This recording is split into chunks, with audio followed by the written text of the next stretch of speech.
فأعوذ بالله من الشيطان الرجيم بسم الله الرحمن الرحيم قال الله تعالى في القرآن الحكيم الرحمن على العرش استوى۔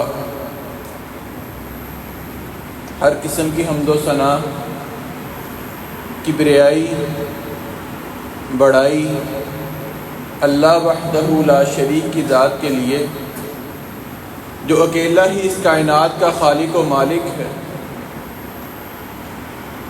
لاکھوں کروڑوں درود و سلام سید الاولین، امام الانبیاء، فخر الانبیاء، سرتاج رسول جناب محمد الرسول اللہ صلی اللہ علیہ وسلم کی ذات اقدس پر اللہ رب العزت نے اپنے پاک کلام میں فرمایا کہ اللہ رب العزت کی ذات اپنے وجود کے اعتبار سے عرش پر مستوی ہے۔ وہ عرش جو ساتوں زمین اور ساتوں آسمان کے اوپر ہے، لیکن جب اللہ رب العزت کے علم کی باری آئی، اللہ کی قدرت اور طاقت کی باری آئی، تو اللہ رب العزت نے فرمایا وَمَا تَسْقُطُ مِنْ وَرَقَةٍ إِلَّا يَعْلَمُهَا۔ زمین کی گہرائیوں میں ایک پتا بھی اگر زمین پر درخت سے گرتا ہے تو اللہ رب العزت کو اس کا علم ہے۔ اللہ رب العزت نے اپنے علم کو بیان کرنے کے بعد پھر قیامت والے دن کی سختی کو بیان فرمایا۔ وہ محشر کا ہولناک دن کہ جس کے بارے آپ علیہ السلام نے فرمایا یحشر الناس یوم القیامہ حفاۃ عراۃ غرلا۔ سیدہ عائشہ رضی اللہ عنہا بیان کرتی ہیں آقا علیہ السلام نے ایک دن مخاطب ہو کر فرمایا قیامت کا دن ہوگا، انسان اپنے اللہ کے سامنے جب پیش ہوگا میدان محشر میں، فرمایا اس کے پاؤں میں کوئی جوتی نہیں ہوگی، اس کے جسم پر کوئی لباس نہیں ہوگا، وہ برہنہ جسم اس کا اللہ کے سامنے پیش ہوگا۔ فرمایا جیسے انسان پیدائشی طور پر بغیر ختنے کے تھا، قیامت والے دن بھی انسان کا کوئی ختنہ نہیں ہوا ہوگا۔ مومنوں کی ماں سیدہ عائشہ رضی اللہ عنہا گھبرا گئی، فرمایا اللہ کے رسول الرجال والنساء جمیعا ینظر بعضهم الی بعض۔ آقا آپ نے فرمایا نہ مردوں کے جسم پر کپڑا ہے نہ عورتوں کے جسم پر کپڑا ہے۔ بظاہر عقل تو یہ کہتی ہے مرد عورت کی طرف دیکھے گا، عورت مرد کی طرف دیکھے گی۔ فرمایا یا عائشہ الامر اشد من ان ینظر بعضهم الی بعض۔ فرمایا عائشہ معاملہ اس قدر غمگین ہوگا، اس قدر پریشان کن معاملہ ہوگا، انسان کو اپنے سوا کسی کا فکر ہی نہیں ہوگا، انسان کی نظر کسی کی طرف اٹھے گی نہیں، صرف انسان کا اپنے ساتھ معاملہ ہوگا کہ آج میرے ساتھ کیا ہونے والا ہے۔ اسی سختی کو اللہ رب العزت نے بھی فرمایا آپ پیارے حبیب صلی اللہ علیہ وسلم وَتَرَى النَّاسَ سُكَارَى، آپ قیامت کے دن دیکھیں گے کہ لوگ مدہوش ہوئے ہیں، لوگ بے ہوشی کی حالت میں ہیں۔ وَمَا هُمْ بِسُكَارَى، فرمایا وہ مدہوش نہیں ہوں گے، وَلَكِنَّ عَذَابَ اللَّهِ شَدِيدٌ، لیکن اللہ کا عذاب اس قدر شدید ہوگا، دردناک ہوگا کہ انسان مدہوش ہوا پھرے گا۔ اسی منظر کو اللہ رب العزت نے ایک اور جگہ پر بیان فرمایا یوم یفر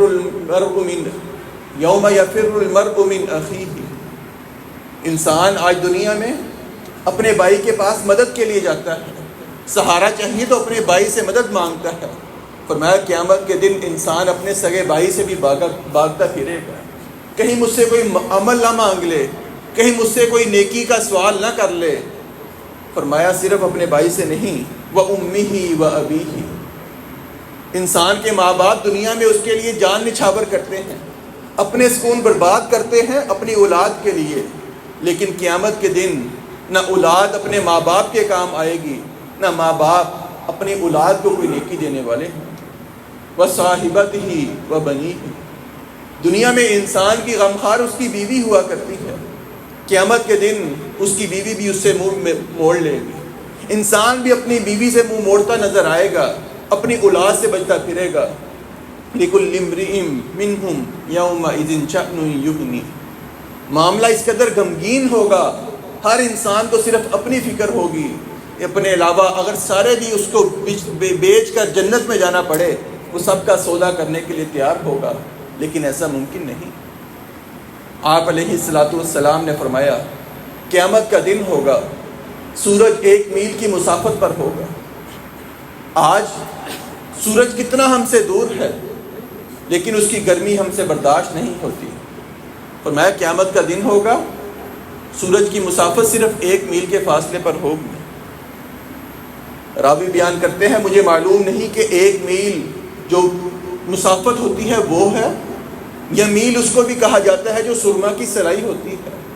فرمایا مجھے معلوم نہیں کون سی میل مراد ہے، لیکن اگر 1 میل مسافت والا بھی مراد ہو، کہاں وہ سورج اتنا ہم سے دور، اس کی گرمی نہیں برداشت ہوتی، کہاں یہ سورج بالکل ہمارے سر کے اوپر ہوگا۔ فرمایا انسان کی حالت یہ ہوگی، کسی کا پسینہ اس کے گناہوں کی وجہ سے اس کے ٹخنوں تک ہوگا، کسی کا پسینہ اس کے گناہوں کی وجہ سے گھٹنوں تک ہوگا، کسی کا پسینہ اس کی کمر تک ہوگا، کسی کا پسینہ اس کے منہ تک ہوگا۔ اور صحیح بخاری کی روایت کے مطابق کچھ ایسے بدبخت ہوں گے کہ 70 ہاتھ ان کا پسینہ زیادہ ہوگا، وہ اس میں غوطہ کھا رہے ہوں گے صرف انسان کے گناہوں کی وجہ سے۔ لیکن یہ ہولناک منظر بیان کرنے کے بعد آپ علیہ السلام نے فرمایا جب اس قدر شدت والی گرمی ہوگی، انسان بے ہوشی کی حالت میں ہوگا، اس وقت کچھ لوگ ایسے بھی ہوں گے جو میدان محشر میں ایک پرسکون سائے کے نیچے بیٹھے ہوں گے۔ وہ سایہ کسی چیز کا سایہ نہیں بلکہ اللہ رب العزت کے عرش کا سایہ ہوگا۔ انسان وہاں پر مطمئن بیٹھے ہیں، نہ ان کو محشر کی گرمی کچھ کہہ رہی ہوگی، نہ ان کو پل صراط کا ڈر ہوگا، نہ ان کو جہنم میں جانے کی فکر ہوگی، بلکہ پرسکون زندگی وہ وہاں گزار رہے ہوں گے۔ آج انسان اس گرمی میں باہر نکلے، انسان سایہ تلاش کرتا ہے، وہاں بھی انسان سایہ تلاش کرے گا، لیکن میدان محشر میں سوائے اللہ رب العزت کے عرش کے سائے کے علاوہ کوئی سایہ نہیں ہوگا۔ آپ علیہ السلام نے فرمایا سبعۃ یظلھم اللہ فی ظلہ یوم لا ظل الا ظلہ۔ فرمایا 7 خوش نصیب ایسے ہیں کہ روز قیامت جس دن کوئی سایہ نہیں ہوگا، اللہ رب العزت ان 7 خوش نصیبوں کو عرش کا سایہ نصیب فرمائیں گے۔ اور دوسری روایات کو ساتھ ملایا جائے تو صحیح روایات کے مطابق ان کی تعداد 7 سے زیادہ ہے، تقریباً 10 یا 11 روایات ایسی ہیں کہ جن میں افراد کا ملتا ہے کہ اس آدمی کو بھی عرش کا سایہ ملے گا۔ تو آج کے خطبہ جمعہ کا موضوع یہی ہے کہ وہ کون سے خوش نصیب افراد ہیں کہ جن کے روز قیامت، روز محشر کے دن جب سورج اس قدر شدید گرم ہوگا، ہمارے سر کے بالکل اوپر ہوگا، وہاں پر اگر سایہ ملے گا تو کن خوش نصیبوں کو سایہ ملے گا۔ آپ علیہ السلام نے فرمایا الامام العادل، انصاف کرنے والا حکمران، اس کو روز قیامت اللہ رب العزت اپنے عرش کا سایہ نصیب فرمائیں گے۔ یہ حکمران چاہے کسی ملک کا حکمران ہو، چاہے کسی MNA MBA ہو، چاہے کوئی سیکٹری ہو، حتیٰ کہ ہر آدمی ایک جگہ پر اپنا حکمران ہوا کرتا ہے۔ گھر کا سربراہ گھر کا حکمران ہے۔ اسی طرح معاشرے کے اندر جو ہمارے مختلف سوسائٹیاں بنی ہیں یا خاندانی نظام ہے، اس کا جو بڑا سربراہ ہوتا ہے وہ حکمران ہے، اس نے فیصلے کرنے ہیں۔ اس کے فیصلے اگر قرآن و سنت کے مطابق ہوں گے، انصاف کے تقاضوں کے مطابق ہوں گے، تو روز قیامت اس کو اللہ رب العزت اپنے عرش کا سایہ نصیب فرمائیں گے۔ آپ علیہ السلام نے فرمایا کلکم راعٍ، تم میں سے ہر آدمی ذمہ دار ہے، وکلکم مسئول عن رعیتہ، اس کی رعایا جو بھی ہے، اس کی بیوی ہے، اس کے بچے ہیں، اس کے ملازمین ہیں، اس کے بارے سے سوال کیا جائے گا۔ آیا تو نے ان سے انصاف کیا یا نہیں کیا؟ اسی طرح آپ علیہ الصلوۃ والسلام نے فرمایا عورتوں کے بارے میں، بچوں کے بارے میں، اولاد کے بارے میں بالخصوص فرمایا انصاف سے کام لینا ہے۔ اللہ رب العزت کے پیارے حبیب صلی اللہ علیہ وسلم نے فرمایا اتقوا اللہ، فرمایا اللہ سے ڈر جاؤ، وعدلوا فی اولادکم، اپنی اولاد کے معاملے میں انصاف کرنا۔ اسی طرح جب آپ علیہ الصلوۃ والسلام کے پاس ایک بڑے قبیلے کی خاندان کی عورت کا معاملہ لایا گیا جس نے چوری کی تھی، سفارش کی گئی خاندانی مسئلہ ہے، آپ اس کے ہاتھ کو نہ کاٹیں، اس وقت آپ علیہ الصلوۃ والسلام نے ایک بہترین فیصلہ سنایا۔ فرمایا اگر آپ علیہ الصلوۃ والسلام نے فرمایا اگر میری بیٹی فاطمہ بھی چوری کرتی لسرقت یدہا، میں اس کا بھی ہاتھ کاٹ دیتا۔ تو کبھی کبھار انسان کو ایسے فیصلے بھی کرنے پڑتے ہیں جو اس کی صحت پر، اس کے دل پر مشکل ہوتے ہیں، لیکن انسان کا معاملہ، انسان کے انصاف کا پتہ اس وقت لگتا ہے۔ سیدنا عمر رضی اللہ تعالیٰ عنہ کا دور ہے، غسان ایک علاقہ ہے، اس کا بادشاہ ہے، اور وہ بادشاہ اس قدر مضبوط طاقتور ہے کہ آپ علیہ الصلوۃ والسلام کے حیات طیبہ میں ڈر تھا کہیں وہ بادشاہ مدینہ پر حملہ نہ کر دے، اس قدر طاقتور بادشاہ، لیکن اللہ کی قدرت وہ حملہ نہ کر سکا۔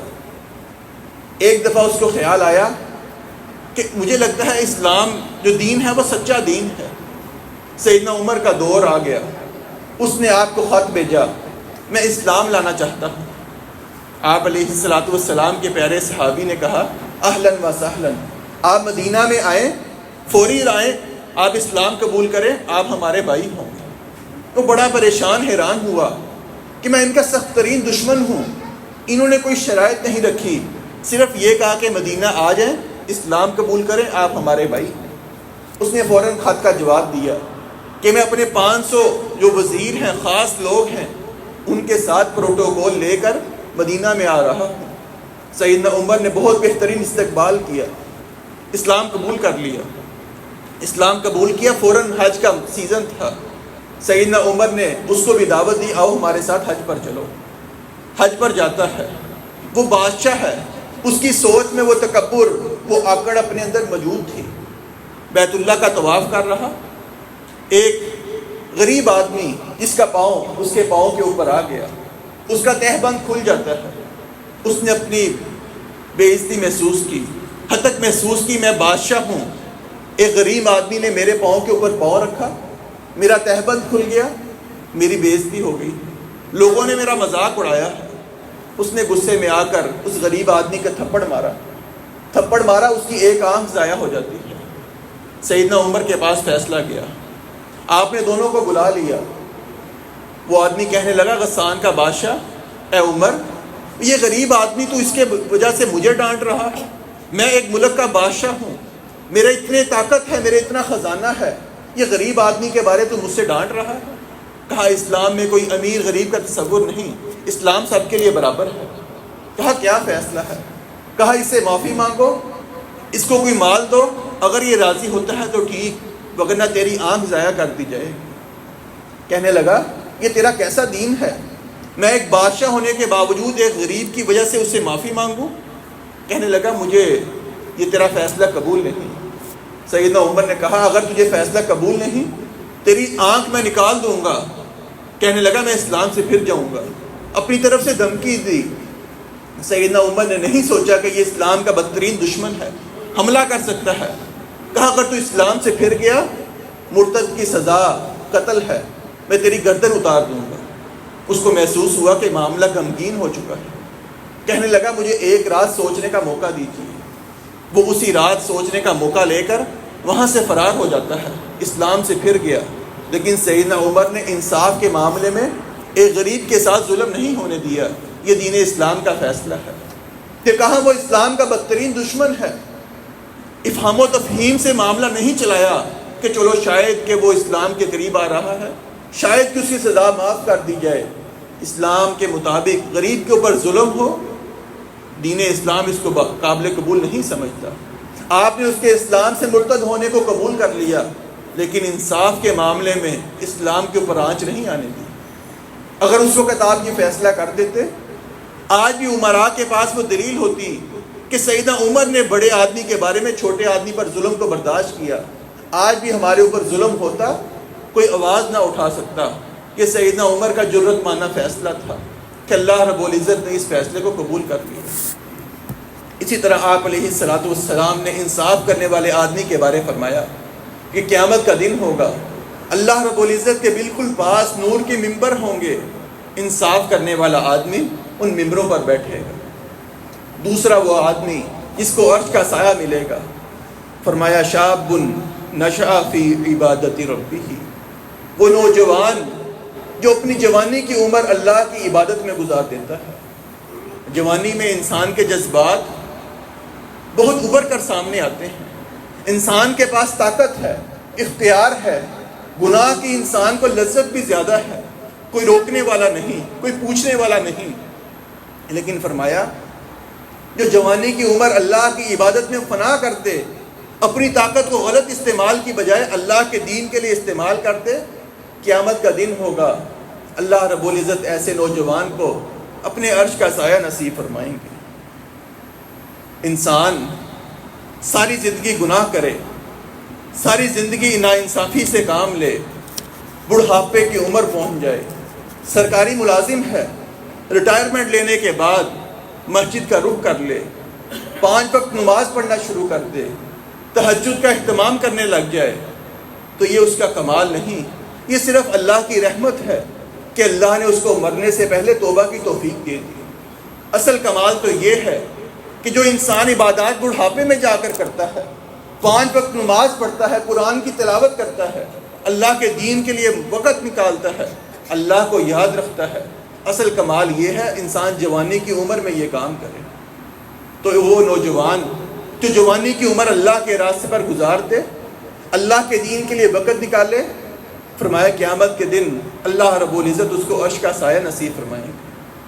تو وہ نوجوان جو عین جوانی کی عمر میں مدارس کا رخ کرتے ہیں، 7 8 سال جوانی کے مدارس میں گزار دیتے ہیں، وہ نوجوان اگر اس عمر کو اپنے کسی اور کام میں لگانا چاہیں، کوئی مال کمانا چاہیں، کوئی کاروبار کرنا چاہیں، بہترین کاروبار کر سکتے ہیں، لیکن اللہ کے راستے میں یہ عمر لگاتے ہیں۔ اللہ تعالیٰ سے دعا ہے اللہ تعالیٰ ان نوجوانوں کو روز قیامت اپنے عرش کا سایہ نصیب فرمائے۔ تیسرا وہ آدمی رجل قلبہ معلق فی المساجد، جس آدمی کا دل مسجد سے ایسے جڑ جائے، ایک نماز پڑھی، اپنے کاروبار کے لیے مسجد سے باہر گیا، بازار کا رخ کیا، گھر گیا، لیکن اس کا دل مسجد کے ساتھ جڑا ہے۔ ابھی اگلی اذان ہوگی، میں نے مسجد میں جا کے باجماعت نماز پڑھنی۔ یہ آدمی جب بھی گھر سے جاتا ہے یہی سوچ کے جاتا ہے ایک نماز پڑھنے جا رہا ہوں، اگلی نماز کا وقت ہوگا، پھر میں نے مسجد میں جا کر نماز ادا کرنی ہے۔ اس کے بارے ایک واقعہ امام بغوی رحمہ اللہ سے منقول ہے۔ آپ بہت بڑے امام تھے، کہنے لگے ایک دن، کہتے ساری زندگی میری کوئی نماز باجماعت نہیں رہی، جب سے ہوش سنبھالا ساری نمازیں میں نے مسجد میں باجماعت ادا کی ہیں، لیکن ایک دن عشاء کی نماز کا وقت تھا، میرے گھر مہمان آ گئے، مہمان کی مہمان نوازی کرنا ضروری تھی، میں نے مہمان کی مہمان نوازی کی، جلدی سے میں مسجد کی طرف بھاگا کہ جا کے نماز عشاء جماعت کے ساتھ ادا کروں۔ گھر سے نکلا، سامنے سے آدمی مسجد سے واپس آ رہے تھے، پتہ لگا کہ عشاء کی نماز تو ہو چکی ہے۔ فوراً ذہن میں خیال آیا کہ آپ علیہ الصلوۃ والسلام نے فرمایا کہ مسجد میں نماز باجماعت ادا کرنا 27 نمازوں کے برابر ہے۔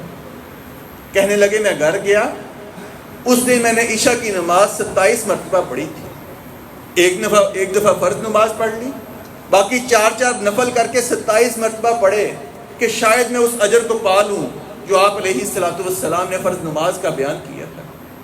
یہ ائمہ کے واقعات کہ ایک نماز فرض مسجد میں رہ گئی تو ان کا یہ عمل ہے، بلکہ کثیر علماء کے بارے آتا ہے کہ جب کوئی فرض نماز رہ جاتی زاروں کی طرح رونے لگتے، اور آج ہمارا حال، فرض نماز کیا رہ جائے، باجماعت کیا رہ جائے، 4 نمازیں ہماری رہ جاتی ہیں، ہمیں پرواہ ہی نہیں، ہمیں کوئی افسوس ہی نہیں۔ تو جس آدمی کا دل مسجد سے جڑ جائے اس کے بارے آپ علیہ الصلوۃ والسلام نے فرمایا قیامت کا دن ہوگا، اس کو عرش کا سایہ ملے گا۔ سیدنا عامر بن عبداللہ رضی اللہ تعالیٰ عنہ، آپ علیہ السلام کے صحابی، مرض الموت میں ہیں، آپ کی جان نکل رہی ہے، کیفیات ظاہر ہو چکی ہیں، وہاں سے مؤذن نے مغرب کی اذان دے، اپنے پاس بیٹھے نوجوانوں کو کہا مجھے مسجد کی طرف لے کر جاؤ۔ کہا آپ کی حالت تو دیکھیں، آپ سے اٹھا نہیں جا رہا۔ کہا اللہ کے بندے نے، اللہ کے مؤذن نے اللہ کی طرف پکارا ہے، میری جان باقی ہے، میں کیسے مسجد کی طرف نہ جاؤں؟ میں کیسے حی علی الصلاح حی علی الفلاح کی صدا سنوں اور گھر میں بیٹھا رہوں؟ کہا مجھے مسجد کی طرف لے کر جایا جائے۔ آپ کو اٹھا کر مسجد میں لے کے جایا گیا، وضو کروایا گیا، باجماعت نماز کے لیے آپ بیٹھے، مغرب کی نماز پڑھی، ایک رکعت ادا کی، اللہ کو پیارے ہو۔ یہ ان کا تعلق مسجد کے ساتھ تھا کہ جان باقی ہے، نماز پڑھنی ہے تو مسجد میں جا کر پڑھنی ہے۔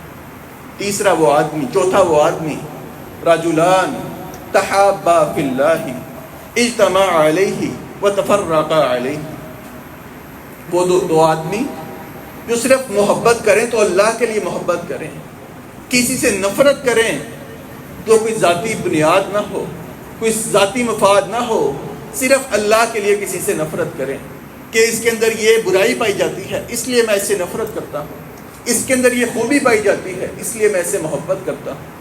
فرمایا اللہ رب العزت قیامت کے دن فرمائیں گے این المتحابون بجلالی، کہاں ہیں وہ لوگ جو میرے جلال کی وجہ سے، میرے مقام کی وجہ سے لوگ آپس میں محبت کرتے تھے؟ اللہ فرمائیں گے آج ان لوگوں کو میں اپنا سایہ نصیب فرماؤں گا جس دن میرے سائے کے علاوہ کوئی سایہ نہیں۔ آپ علیہ السلام نے ایک واقعہ بیان کیا، ایک آدمی اپنے علاقے سے نکلتا ہے، کسی دور دراز کے علاقے میں جا رہا ہے، راستے میں ایک فرشتہ اللہ نے مقرر کیا تھا، وہ اسے ملتا ہے، پوچھا کہاں جا رہے ہیں؟ کہا فلاں بھائی سے ملنے جا رہا۔ کہا کوئی احسان کیا اس نے آپ کے اوپر؟ کوئی آپ کو ذاتی کام ہے جس کی وجہ سے سفر کی مشقت برداشت کر رہے ہو؟ کہا کوئی احسان نہیں، کوئی مجھے کام نہیں، مجھے صرف اس سے اللہ کے لیے محبت ہے۔ تو وہ فرشتہ کہنے لگتا ہے میں اللہ کی طرف سے فرشتہ تھا، مجھے اللہ نے بھیجا ہے تجھے جا کے خوشخبری سناؤں، جیسے تو اس آدمی سے محبت کرتا ہے اللہ بھی تجھ سے محبت کرتا ہے۔ تو فرمایا کہ اللہ کے لیے محبت کرنا، صرف اللہ کے لیے محبت ہو، کوئی اپنا ذاتی مفاد نہ ہو، تو روزے قیامت اس کو بھی عرش کا سایہ نصیب ہو جائے گا۔ سیدنا جبرائیل علیہ السلام کے بارے آتا ہے کہ آقا علیہ السلام نے فرمایا جب اللہ کسی سے محبت کرنے لگتے ہیں تو اللہ رب العزت جبرائیل علیہ السلام کو اپنے پاس بلاتے ہیں، اے جبرائیل فلاں آدمی سے میں محبت کرتا ہوں، ذرا تصور کریں میں نے دنیا میں کسی سے محبت کی، اللہ کے لیے کی، اللہ نے فرمایا کہ میں تجھ سے محبت کرتا ہوں۔ اب اللہ کسی سے محبت کریں، اللہ اپنی محبت کا اظہار کس انداز سے کر رہے ہیں؟ فرمایا جبرائیل کو پاس بلایا، جبرائیل کو کہا اے جبرائیل میں اس سے محبت کرتا ہوں، تو بھی اس سے محبت کر۔ جبرائیل بھی اس آدمی سے محبت کرتے ہیں۔ جبرائیل علیہ السلام پھر آسمان کے فرشتوں کے پاس جاتے ہیں، اے فرشتوں کی جماعت فلاں آدمی فلاں علاقے میں ہے، اللہ اس سے محبت کرتے ہیں، میں جبرائیل تمہارا سردار ہوں، میں ان سے محبت کرتا ہوں، تم بھی ان سے محبت کرو۔ آسمان کے فرشتے اس سے محبت کرنے لگتے ہیں۔ پھر فرمایا یہی بس نہیں بلکہ دنیا کے لوگوں کے اندر، دلوں کے اندر اس آدمی کی محبت کو رکھ دیا جاتا ہے۔ ہر آدمی یہی کہتا ہے فلاں آدمی بہت اچھا ہے، فلاں آدمی بہت اچھا ہے۔ فرمایا یہ محبت صرف دنیا کی بنیاد پر نہیں بلکہ اللہ رب العزت نے یہ فیصلہ سنایا ہے۔ اللہ نے جبرائیل کو کہا، جبرائیل نے فرشتوں کو کہا، فرشتوں نے لوگوں کے دلوں میں اللہ کی طرف سے محبت ڈال دی تو وہ لوگ اللہ کے لیے کسی سے محبت کرتے ہیں۔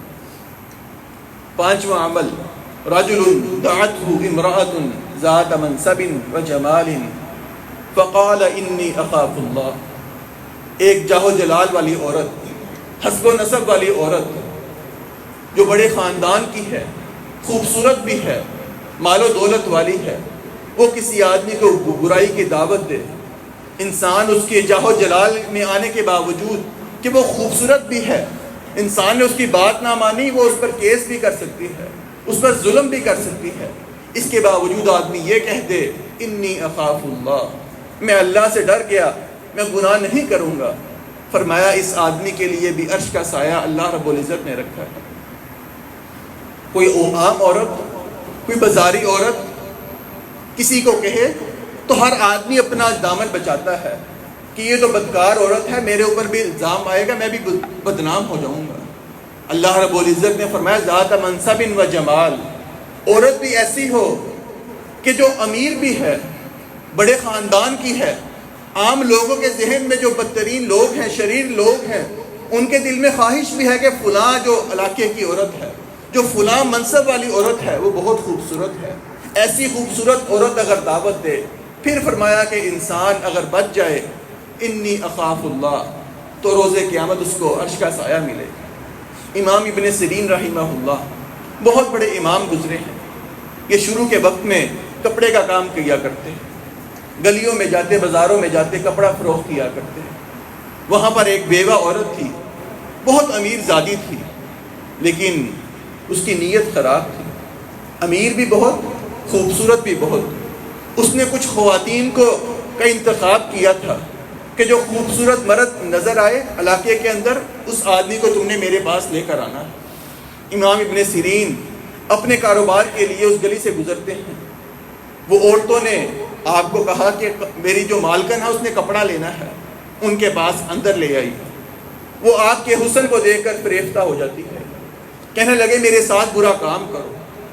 آپ نے کہا میں اللہ سے ڈرتا ہوں، میں ایسا کام نہیں کروں گا. اس نے آپ کو ڈرایا دھمکایا کہ میں تمہیں بدنام کر دوں گی. آپ کے ذہن کے اندر اللہ کی طرف سے خیال آیا، کہنے لگے مجھے قضائے حاجت کے لیے واش روم میں جانا ہے. واش روم میں جاتے ہیں، اپنے سارے جسم کپڑے گندے کے لیے، وہ پخانہ، وہ قضائے حاجت کے لیے گئے تھے، سارا جسم گندا کر کے آ گئے. اپنے کپڑوں سے سمیل آنے لگی، اپنا حلیہ بگاڑ لیا. اب اس عورت کے سامنے آئے، اس نے نفرت کا اظہار کیا کہ میرے پاس سے دفع ہو جاؤ. کہنے لگے اللہ رب العزت کا شکر ہے جس نے مجھے اس ذریعے سے گناہ سے بچا لیا. تو یہ وہ لوگ ہیں کہ جن کے بارے فرمایا عرش کا سایہ ان کو بھی نصیب ہے. چھٹا وہ آدمی رجل تصدق بصدقۃ فاخفاها، فرمایا آدمی صدقہ کرے، اس قدر پوشیدہ صدقہ کرے کہ اس کے بائیں ہاتھ کو معلوم نہ ہو اس کے دائیں ہاتھ میں خرچ کیا کیا. کبھی انسان اپنی جیب میں ہاتھ ڈالے، جو نوٹ نظر آئے، پتہ ہے کہ 500 کا نوٹ پڑا ہے، 1000 کا نوٹ ہے، 100 کا نوٹ ہے، کبھی آنکھیں بند کر کے جیب میں ہاتھ ڈال کر صدقہ کر دیں. اللہ رب العزت سے دعا ہے اللہ ہمیں اس حدیث کے مصداق کے مطابق عرش کا سایہ نصیب فرما دے.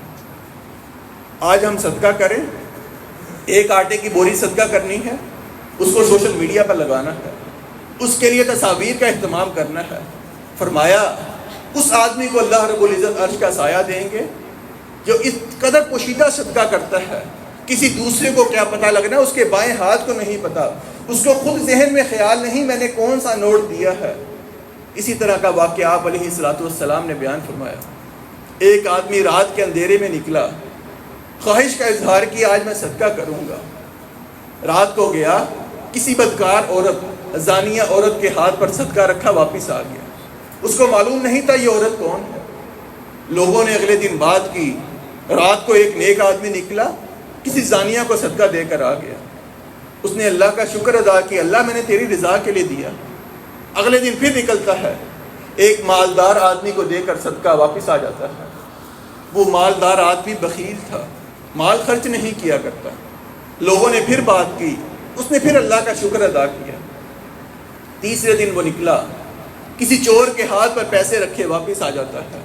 لوگوں نے باتیں کی، رات کو کسی نے چور کو صدقہ دے دیا.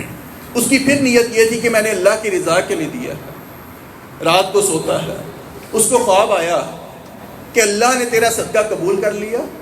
شاید کہ تیرا صدقہ دینے سے وہ زانیہ عورت اپنے زنا سے باز آ جائے، شاید کہ وہ چور چوری سے باز آ جائے، شاید کہ وہ امیر آدمی جو مال خرچ نہیں کرتا اپنی اس بری عادت سے باز آ جائے. تو یہ صدقہ خفیہ دینے کا اللہ رب العزت نے اس کو خواب کے ذریعے بتلا دیا.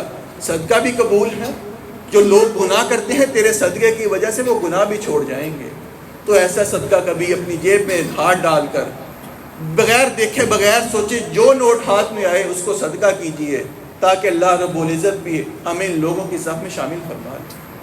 ساتواں وہ آدمی جس کے متعلق آپ علیہ الصلوۃ والسلام نے فرمایا رجل ذکر اللہ خالیا ففاضت عیناہ، فرمایا انسان اکیلا بیٹھا ہے، تنہائی میں ہے، اللہ کا خیال آیا، قیامت کا تصور ذہن میں لایا، قبر کے حالات اس کے سامنے آئے، اس کے ذہن میں اللہ کا خوف آ گیا، اللہ کے خوف کی وجہ سے اس کی آنکھ سے ایک آنسو کا قطرہ نکل گیا، اللہ رب العزت اس کو اپنے عرش کا سایہ نصیب فرمائے۔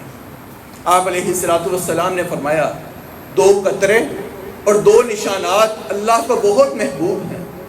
صحابہ کرام نے پوچھا اللہ کے رسول وہ کون سے ہیں؟ فرمایا ایک وہ قطرہ جو انسان اللہ کے خوف کی وجہ سے اپنے آنکھ سے نکال دے، اور دوسرا وہ قطرہ کہ انسان میدان جنگ میں جائے، انسان کو کوئی تیر لگے، کوئی زخم پہنچے، انسان کے جسم سے خون کا قطرہ نکل جائے۔ یہ 2 قطرات اللہ کو بہت پسند ہیں۔ اور ایک وہ نشان جو انسان میدان جنگ میں جائے، کوئی زخم، کوئی تیر لگا، اس کو نشان جسم پر پڑ گیا، وہ نشان باقی رہ گیا، اس کو اللہ کو یہ نشان بہت پسند ہے۔ اور دوسرا وہ نشان انسان کوئی بھی فرض عبادت کرنے کے لیے گیا، فرض نماز پڑھنے کے لیے آ رہا، فرض روزہ رکھ رہا تھا، فرض زکوٰۃ دینے جا رہا تھا، راستے میں کوئی چوٹ آ گئی، کوئی نشان اس کے جسم پر باقی رہ گیا، اللہ کو یہ نشان بھی بہت محبوب ہے۔ تو اللہ رب العزت سے ڈرتے ہوئے کبھی اکیلے بیٹھ کر اللہ کو اپنے سامنے تصور لائیں، تصور کریں کہ آج ہی رات مجھے موت آ جائے، میں اللہ کے سامنے کس حال میں پیش ہوں گا۔ شاید کہ یہ تصور ہماری آنکھ سے کوئی ایک آنسو کا قطرہ نکال دے اور اللہ رب العزت اپنے عرش کا سایہ نصیب فرما دے۔ 8واں وہ آدمی صحیح الجامع کی روایت کے مطابق فرمایا وہ آدمی جو کسی کا قرض معاف کر دیتا ہے یا کسی کو مہلت دیتا ہے۔ میں نے کسی کو قرض دیا، 2 ماہ کا ٹائم ہے، 2 ماہ کا وقت ہو گیا، مجھے معلوم ہے کہ اس کے پاس پیسے نہیں ہوئے، اس کے مالی حالات درست نہیں ہیں، میں اس کو مہلت دیتا ہوں، چلو 1 ماہ کا ٹائم اور لے لو۔ کوئی احسان نہیں کرتا، کوئی بڑا جملہ نہیں کہتا، صرف اللہ کی رضا کے لیے اس کو ٹائم دیا۔ یا سوچتا ہوں کہ یار تھوڑے سے پیسے ہیں تو قرض اللہ کی رضا کے لیے معاف کر دیتا ہوں۔ فرمایا قیامت کے دن جس دن کوئی سایہ نہیں ہوگا، ایسے آدمی کو اللہ اپنے عرش کا سایہ نصیب فرمائیں گے۔ ایک آدمی کے بارے آپ علیہ الصلوۃ والسلام نے واقعہ بیان فرمایا، وہ آدمی کہ جس کا کوئی نیک عمل نہیں ہے، کوئی نیکی اس نے نہیں کی، صرف نامہ اعمال میں ایک نیکی ہے۔ وہ نیکی یہ ہے کہ لوگوں کو قرض دیتا، ان کو مہلت دیتا، ابھی نہیں دے سکتے، چلو آپ کو میں اور ٹائم دیتا ہوں، صرف لوگوں کو قرض دے کر مہلت دیا کرتا۔ روز قیامت اللہ رب العزت کے سامنے پیش ہوا، پوچھا کون سی نیکی ہے؟ کہا اللہ صرف ایک نیکی ہے۔ فرمایا تو لوگوں کو معاف کرتا، لوگوں کو مہلت دیتا؟ اللہ فرماتے ہیں یہ تو حق میرا ہے کہ میں بندوں کو معاف کروں، میں لوگوں کو مہلت دوں، یا تجھے ایک نیکی کی وجہ سے میں نے تیرے سارے گناہوں کو معاف کر کے جنت کا داخلہ نصیب فرما دیا۔ 9واں وہ آدمی کہ جس کے بارے آپ علیہ الصلوۃ والسلام نے فرمایا کہ جو کسی کا قرض ادا کرتا ہے، مجھے معلوم ہے کہ فلاں آدمی کے سر پر قرضہ ہے، قرضے کی رقم زیادہ ہے کم ہے، فرمایا قرض کوئی آدمی کسی کا ادا کر دے، روز قیامت اس کو بھی عرش کا سایہ نصیب ہوگا۔ 10واں وہ آدمی جو اللہ کے راستے میں شہید ہو گیا۔ شہید روحوں کے بارے میں سید آقا علیہ الصلوۃ والسلام نے فرمایا کہ غزوہ احد میں شہید ہونے والے جو افراد تھے، ان کی روحیں اللہ کے عرش کے سائے تلے ہیں، وہاں پر وہ کھاتی پیتی ہیں۔ تو معلوم ہوا جو شہداء ہیں ان کی بھی اللہ رب العزت نے روز قیامت عرش کے سائے کا اہتمام کیا ہے۔ اللہ تعالیٰ سے دعا ہے اللہ رب العزت جہاں پر اپنے ان خاص بندوں کے لیے اللہ نے عرش کا سایہ رکھا ہے، اللہ رب العزت روز قیامت ہمیں بھی ان خوش نصیبوں میں شامل فرما لے اور بغیر حساب کتاب کے اللہ رب العزت جنت کا داخلہ نصیب فرما دے، آپ علیہ الصلوۃ والسلام کی شفاعت کا مستحق بنا دے۔ وآخر دعوایا ان الحمد للہ رب العالمین۔